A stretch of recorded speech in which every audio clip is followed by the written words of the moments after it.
restoring men in history, restoring the Constitution, restoring the Republic. Why is it important? Well, you have to know it to be able to defend it, right? Federalist paper number 3 is a very good one. 77 were written, published in the Independent Journal and the New York Packet and the Daily Advisor between October 1787 and April 1788, 85 total.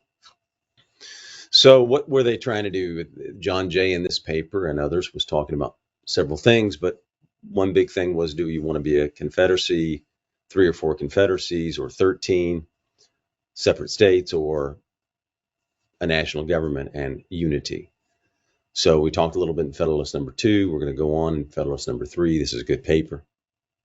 At this time, I'd like to invite you to subscribe so that you can help us build better, stronger men. So he's going to talk also about, in terms of modern times and how this applies to today. It still does. So he talks about why you should come in.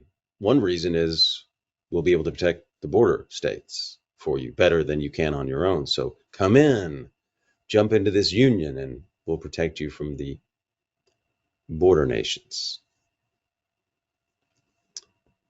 And it'll be more secure for your safety. So that's the introduction. And he's going to write it for New York. New York was hesitant to come in, as well as Virginia and Massachusetts. And those were the big ones. There were others. So to the people of the state of New York, Federalist number 3, John Jay, it is not a new observation that the people of any country, if, like the Americans, intelligent and well-informed, seldom adopt and steadily persevere. Love that word, persevere. It's a great word, right? Americans and you men want to persevere in all endeavors in your life, right? Seldom adopt and steadily persevere for many years and an erroneous opinion respecting their interest. Whose interest? Theirs interest. So, are your representatives today respecting your interest? Are you making sure you're sending the right people up there to respect your interest? Because that's also your duty, your responsibility, to send the right people there, people that want to follow the Constitution and want free markets and want American principles, right? Not Republican or Democrat. Those people who want to respect the Constitution, uphold the Constitution, take an oath to uphold and defend it. So are they respecting your interest? The interest of the what? Citizens? The people, we the people of Americans in America. Not just anyone, the citizens. Are they doing that? That consideration naturally tends to create great respect for the high opinion which the people of America have so long and uniformly entertained of the importance of their continued firmly united under one government, vested with sufficient powers for all general and national purposes. Firmly united. How do we do that? How are we going to do that? Well, we talked about it in Federalist number 2, right? The more attentively I consider and investigate the reasons which appear to have given birth to this opinion, the more I become convinced that they are cogent and conclusive. Among the many objects to which a wise and free people, notice those words, wise and free. How do people become wise? How do we the people become wise? That's a different question. And free people, we are free, right? We have rights that are what? Unalienable. Rights from God, not government, right? So going on, wise and free people find it necessary to direct their attention to that of providing for their what? Safety, he's saying. Now, this is John Jay. This is the Federalist, not the Anti-Federalist. They'll have a different opinion. We'll go through some of those. To direct their attention, that of providing for their safety seems to be first. The safety of the people doubtless has the relation to a great variety of circumstances and considerations, and consequently affords great latitude to those who wish to define it precisely and comprehensively. So what's he saying? First off, he is promising, the Federalists are promising, if you come in, man, we'll protect you.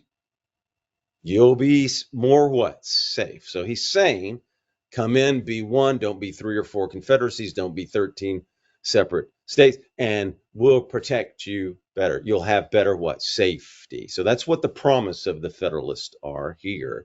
That's the argument in the case they're making. Federalist, of course, anti-Federalist, of course, have said, hey, buddy, we just beat the British Empire. We're already okay. Okay? We just beat the greatest empire in the world of all time. We're fine. We don't need it. All right? That's Federalist versus anti-Federalist. Right? They're promising security. So let's ask ourselves a question. The federal government has, here in this Federalist paper, is promised that. And again, let me always say, the ratification debates count and the anti-Federalist papers. We don't just go on the Federalist paper, because the ratification debates tell you what they ratified. This was the recommendation. And we'll later tie it to the Constitution so we can see what was accomplished. So let me ask you a question. Let's tie it to a contemporary issue. They were promising safety.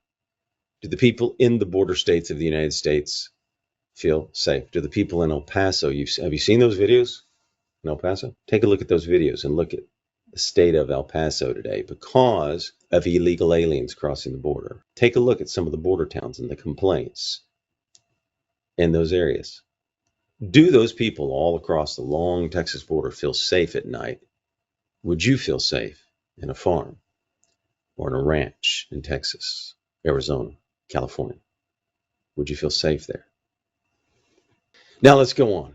At present, just set that up and imagine if you were living alone with a dog and a wife and 2 little children, would you feel safe in El Paso? Would you feel safe in the border areas right now, today, with what's going on? At present, I mean only to consider it as it respects security for what? Preservation of peace and tranquility, he goes on to say. So do those people in the border areas feel that they have peace and tranquility? Take a look at El Paso and see what's going on there right now. I've watched some of the raw footage. As well as against dangers from what? Here it comes. What's he promising to do? Foreign arms and influence. So again, let's ask another question. How much influence do the drug cartels have on the southern border? How much sex trafficking goes on? Is there a little girl or boy taken somewhere in the border states and across the rest of America? We know that is a yes. We know it's big business. As from dangers of the like kind arising from domestic causes.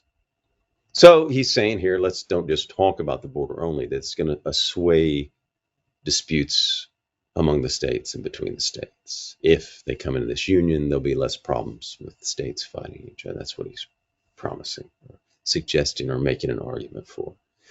As the former of these comes first in order. It is proper that it should be the first discussed. Let us therefore proceed to examine whether the people are not right in their opinion that a cordial union under an efficient national government,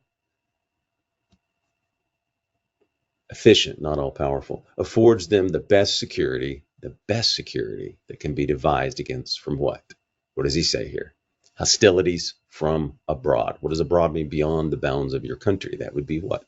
Mexico, right? Foreign countries. So first in order, hostilities from abroad. How are they doing on the southern border? How is the national government, federal government, we're in a federal republic, doing on the borders for those people and for all of you, because it can filter in the rest of the states with crime, sex trafficking, drugs, fentanyl. And if we're going to be a nation, the question is, do we want America to be a nation? I say, let's be a nation. Nations have what? Borders. Or you don't have a nation. Again, just sit yourself and ask yourself, how would you like living on a border town? Going on, the number of wars which have happened or will happen in the world will always be found to be in proportion to the number and weight of the causes, whether real or pretended, which provoke or invite them. If this remark be just, it becomes useful to inquire whether so many just causes of war are likely to be given by united America as by disunited America. For if it should turn out that united America will probably give the fewest, then it will follow that in this respect the Union tends to most to preserve the people in a state of peace with other nations. So, what's he saying? In a united America, you'll be safe again. And that would make sense, right? The larger and more powerful and combined. And if you are unified, if you're a unified nation, you are going to be more. And if you're larger and stronger and more populous, you're probably going to be more difficult to attack, right? So that's logical. That makes a point. The just causes of war. And let's look at that, just causes of war. Because we don't, for the most part, arise from what? And here's where we can be careful in government. From violation of treaties or from direct violence. And just a constitutional point here, the president, he shall have power by what? By and with the advice and consent of the Senate to make treaties, provided 2/3 of the senators present occur. So, and it must be constitutional. Treaties cannot subvert the Constitution or your unalienable rights. Congress only has the power given to it by the people in the states, right? So they can't go beyond that and give away your rights. 10th Amendment, they can't just give it away. Bill of Rights, they can't just give it away in some treaty to the United Nations or anywhere, or can't subvert your rights. Life, liberty, property. Going back to earlier, the just causes of war for the most part arise from either violation of treaties. So you got to be careful with treaties. We don't just enter into a treaty. Remember George Washington in Farewell Address talked about be careful of foreign entanglements. And there's a reason for that. He knew it could create animosity with other nations to side with one nation. Example, you side with Ukraine, you might create an animosity with another nation. So Washington said to be careful of foreign entanglements. Just causes of war arise either from violation of treaties or from direct violence. So if we apply that to direct violence to the United States, where does Ukraine fit into this? Follow the money, right? And if war arises from treaties, then what? If war arises from treaties, we need to be extraordinarily careful in any treaty that we make. Washington said to be very careful with it.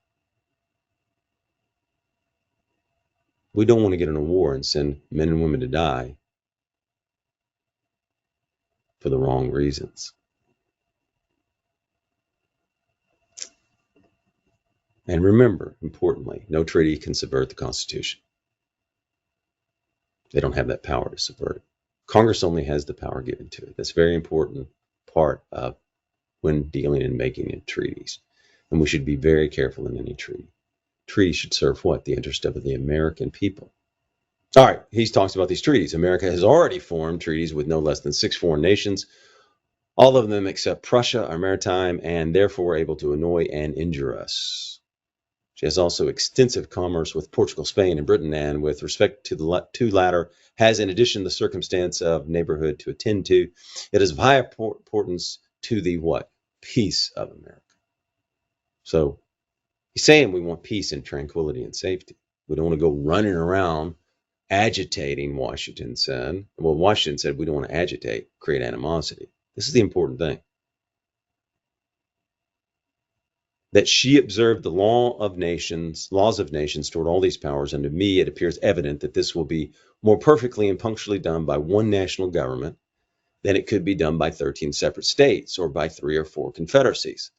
So again, he believes one national government, and this is kind of logical. Bigger, stronger, more powerful, more populous, should, in theory, protect you better, right? That makes sense, right? These guys were smart guys. Brilliant, actually. And again, he's focused on what? Let's make a note here. External threats. Border, right? Because when once an efficient national government is established, the best men in the country will not only consent to serve, but also will generally be appointed to manage it. For although town or country or other contracted influence, many may place men in state assemblies or senates or courts of justice or executive departments, yet more general and extensive reputation for talents and other qualifications will be necessary to recommend to offices under the national government, especially as it will have the wildest field for choice and never experience that want of proper persons, which is not uncommon in some of the states. Hence, it will result that the administration, the political councils, and the judicial decisions of the national government will be more wise, symmetrical, and judicious than those of individual states, and consequently more satisfactory with respect to other nations, as well as, here comes the word again, more safe with respect to us. So he's saying the national government will attract the wisest men, the best men, and then you will get better judgments, better decisions out of the men, right?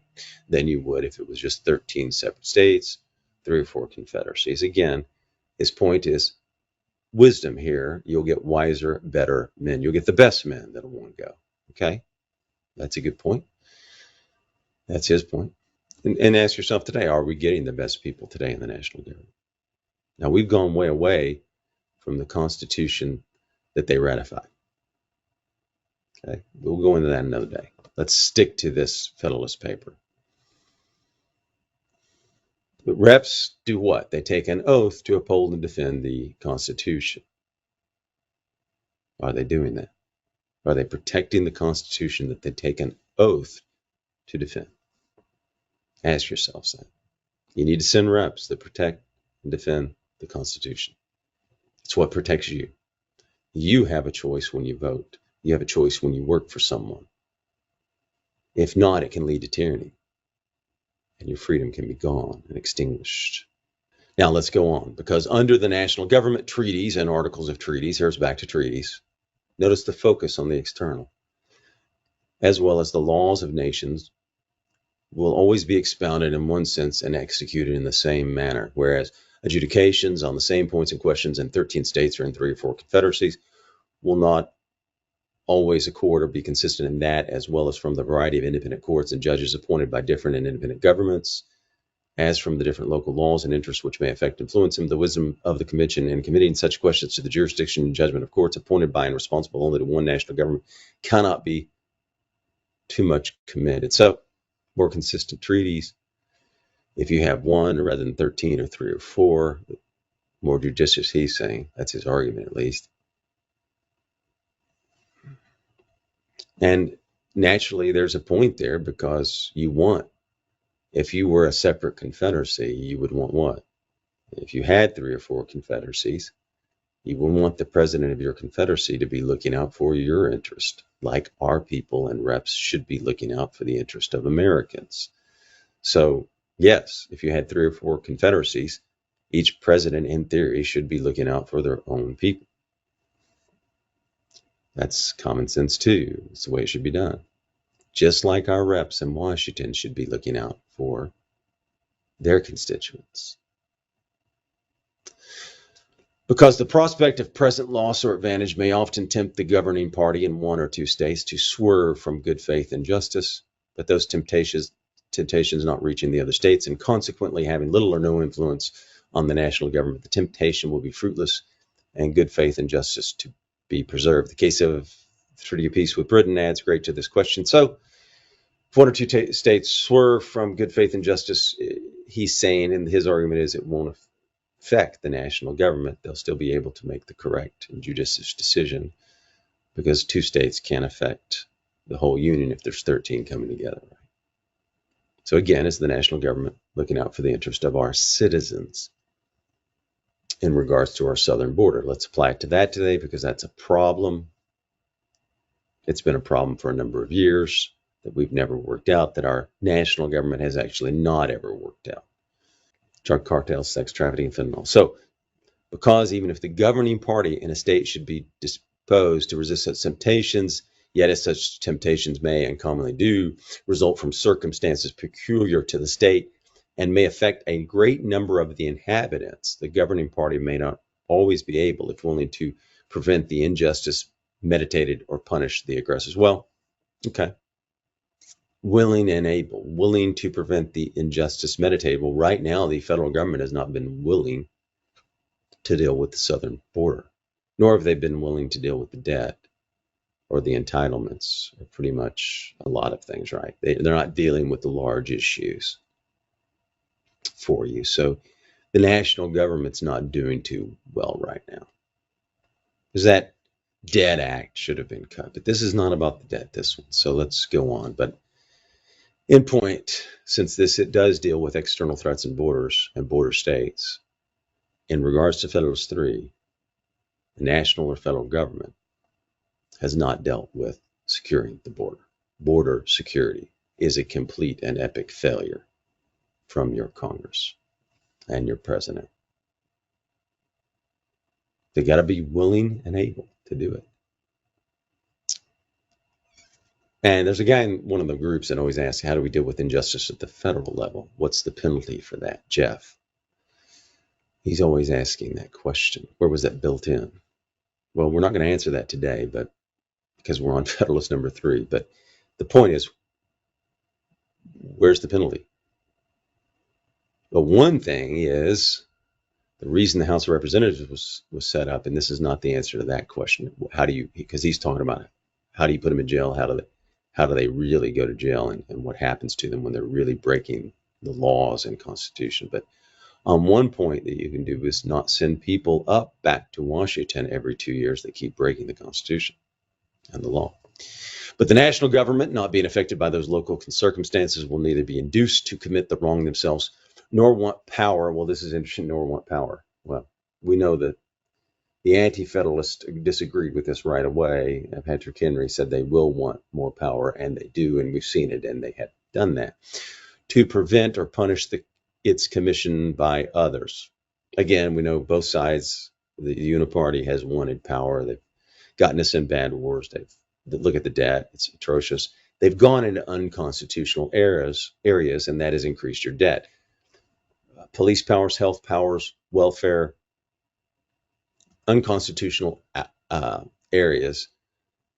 All those police powers, health powers, welfare, Social Security, all unconstitutional. Medicaid, all unconstitutional. They belonged, if you were going to do it at the state level. They never had the authority or power to do that. It was unconstitutional.